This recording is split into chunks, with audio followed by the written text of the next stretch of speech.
Assalamualaikum warahmatullahi wabarakatuh. Bismillahirrahmanirrahim. Alhamdulillahirabbil alamin. Wassalatu wassalamu ala asyrafil anbiya'i wal mursalin sayyidina wa maulana Muhammadin wa ala alihi wa sahbihi ajma'in. Amma ba'd. Allahumma faqihna fid din wa 'allimna at-ta'wil. Amin ya rabbal alamin. Saudaraku yang dirahmati oleh Allah Subhanahu wa taala dimanapun berada, semoga Allah Subhanahu wa taala selalu memberikan perlindungan dan penjagaan kepada kita semuanya. Saudaraku, kita semua mengalami sebuah proses kehidupan, di mana dalam menjalani kehidupan itu kita tentunya akan menghadapi beberapa fase kehidupan. Salah satu fase yang akan kita hadapi adalah di mana kita akan mendapatkan ujian dari Allah Subhanahu wa taala. Dan ujian itu pasti datang kepada siapapun tanpa terkecuali. Baik yang muda ataupun yang tua, yang kaya ataupun yang miskin, yang berpangkat ataupun yang tidak berpangkat. Allah akan menguji semuanya tanpa pilih dan tanpa memandang siapa dia. Bahkan orang terkasihnya pun, yaitu baginda Rasulullah SAW pun mendapatkan ujian dari Allah Subhanahu wa taala. Karena Allah Subhanahu wa taala berfirman dalam salah satu surah, yaitu surah Al-Baqarah ayat 155, A'udzu billahi minasyaitonir rajim. Bismillahirrahmanirrahim. Walanabluwannakum bisyai'in minal khaufi wal ju'i wa naqsim minal amwali wal anfusi wath thamarat wa basyiris sabirin. Yang artinya adalah, dan kami benar-benar akan menguji kalian sedikit dari rasa takut, yaitu al-khauf wal ju' atau rasa lapar, wa naqsim minal amwali, dan juga kekurangan harta, kemudian wal anfus, dan jiwa kita atau diri kita, wath thamarat, dan juga buah-buahan atau kekurangan makanan.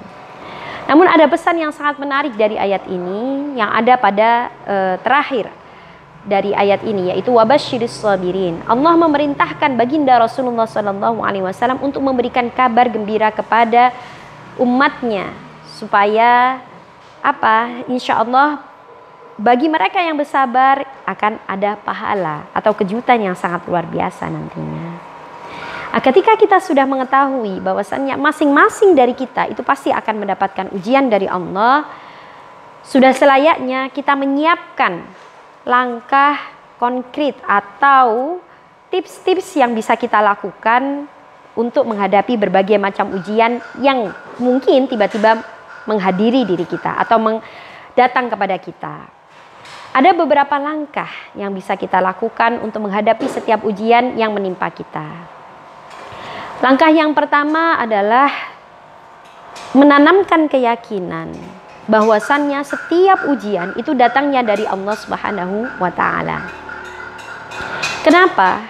Karena ketika kita yakin kalau setiap ujian itu datangnya dari Allah, itu bisa meringankan rasa berat hati atau rasa tidak terimanya kita atas ujian itu ketika kita merasa berat gitu.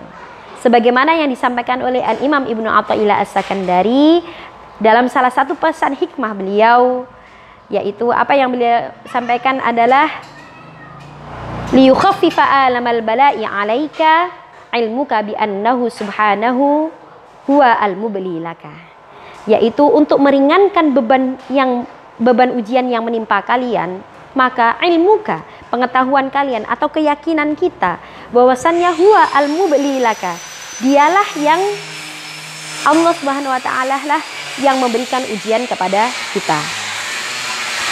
Falladhi wajahatka minhu al-aqdar huwa alladhi awwadaka husnal ikhtiyar.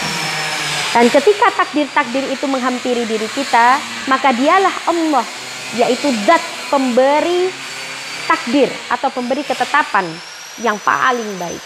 Nah, ketika pesan ini kita tanamkan di dalam diri kita, maka insya Allah akan ada rasa tenang di dalam hati untuk menghadapi setiap ujian yang menimpa diri kita. Selanjutnya, ketika kita sudah yakin bahwasannya ujian yang menimpa kita itu datangnya dari Allah, maka langkah yang kedua adalah menanamkan kesabaran dalam diri kita. Nah, kenapa demikian? Karena dengan rasa sabar setiap ujian yang menimpa kita itu akan terlewati begitu saja. Sebenarnya sabar itu apa? Al-Imam Asy-Syaukani memberikan penjelasan terkait sifat sabar itu seperti apa dalam kitab beliau, yaitu Fathul Qadir. Yang pertama yang disebut sabar adalah al-iqraru bil ubudiyah lillah. Sabar itu sama halnya dengan pengakuan atas kehambaan diri kita kepada Allah Subhanahu wa taala. Yang kedua adalah al-i'tirafu bil ba'tsi wan nusyuri. Pengakuan bahwasannya kita yakin, kita mengetahui bahwasannya kita itu nanti akan dibangkitkan dan akan kembali kepada Allah. Nah, ketika sifat ini ada di dalam diri kita, insya Allah segala macam ujian yang kita hadapi, kita akan mampu melewatinya. Namun demikian, apakah sabar itu kemudian hanya berdiam diri, menerima segala ketetapan begitu saja tanpa melakukan upaya untuk menyelesaikan segala ujian itu? Tidak, pastinya. Harus ada langkah yang ketiga. Apa itu? Yaitu ikhtiar, atau memilih solusi, memilih langkah untuk menghadapi ujian yang menimpa kita. Nah, sebagaimana yang dilakukan Rasulullah SAW. Ketika beliau mendengar kabar bahwasannya orang-orang musyrik Makkah akan membunuh beliau, beliau tidak diam begitu saja. Namun beliau juga melakukan upaya supaya upaya pembunuhan itu tidak terjadi. Apa yang beliau lakukan? Beliau kemudian meminta bantuan kepada Sayyidina Ali untuk menempati tempat tidur beliau. Dan beliau pergi bersama Sayyidina Abu Bakar radhiyallahu anhu untuk menyelamatkan diri. Dan beliau akhirnya beberapa hari menetap di Gua Thur. Nah, ini merupakan langkah konkret yang dilakukan oleh Rasulullah untuk melakukan ikhtiar terhadap ujian yang akan menimpa diri Rasulullah. Pun demikian dengan kita. Kita bisa meniru langkah apa yang dilakukan oleh Rasulullah SAW. Ketika beberapa langkah tadi sudah tertanam di dalam diri kita, baik yang pertama menanamkan keyakinan bahwasannya ujian itu datang dari Allah, yang kedua menanamkan kesabaran, yang ketiga ikhtiar, maka yang terakhir itu adalah doa. Doa merupakan senjata bagi setiap diri kita yang mukmin dan muslim. Dengan berdoa, semoga Allah mengangkat segala ujian yang menimpa kepada hambanya. Nah, ketika kita sudah berdoa, sudah melakukan beberapa langkah lagi, sudah kita pasrahkan semuanya kepada Allah Subhanahu wa taala. Maka insya Allah ketenangan hidup itu akan selalu ada dalam diri kita.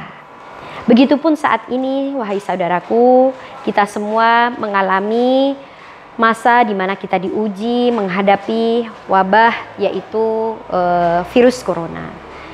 Kita bukan berarti kemudian memasahkan semuanya, oh ini datangnya dari Allah, tidak. Harus ada ikhtiar. Apa ikhtiar kita? Yaitu mengikuti apa yang sudah ditetapkan oleh pemerintah. Keputusan-keputusan pemerintah kita ikuti, kemudian anjuran-anjuran dari tim ahli yaitu dokter juga kita ikuti. Tapi di sisi lain kita juga berdoa untuk keselamatan diri kita semuanya. Dan pastinya kita juga harus saling membantu ya dalam menyelesaikan wabah ini.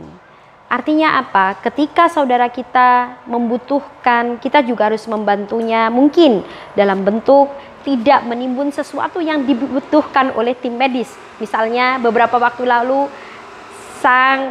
terkait kehabisan masker, kemudian hand sanitizer dan lain sebagainya. Nah, ini suatu hal yang sangat miris ya. Kenapa? Karena sebenarnya misi datangnya Rasulullah SAW, salah satu misi besar atas diutusnya Rasulullah itu adalah misi kemanusiaan. Nah, bagaimana nurani kita sebagai manusia ketika melihat saudara kita dalam keadaan membutuhkan, tapi malah kita menimbun hal-hal yang mereka butuhkan dan kemudian kita menjualnya dalam harga yang sangat melambung tinggi. Nah, ini bukan merupakan ajaran yang dicontohkan oleh Rasulullah SAW. Tapi apa ajaran yang dicontohkan oleh Rasulullah adalah memberikan keringanan kepada mereka yang membutuhkan. Dalam salah satu hadis riwayat Imam Muslim, beliau menjelaskan, yaitu barang siapa yang memberikan keringanan bagi saudaranya yang membutuhkan, maka Allah akan memberikan keringanan dari berbagai macam kesulitan nanti ketika di akhirat. Nah, mungkin itu saja yang bisa saya sampaikan. Semoga apa yang kita hadapi saat ini segera selesai dan semua dari kita selalu mendapatkan perlindungan dan keselamatan dari Allah Subhanahu wa taala. Kurang lebihnya mohon maaf. Wallahu a'lam, wallahu muwaffiq.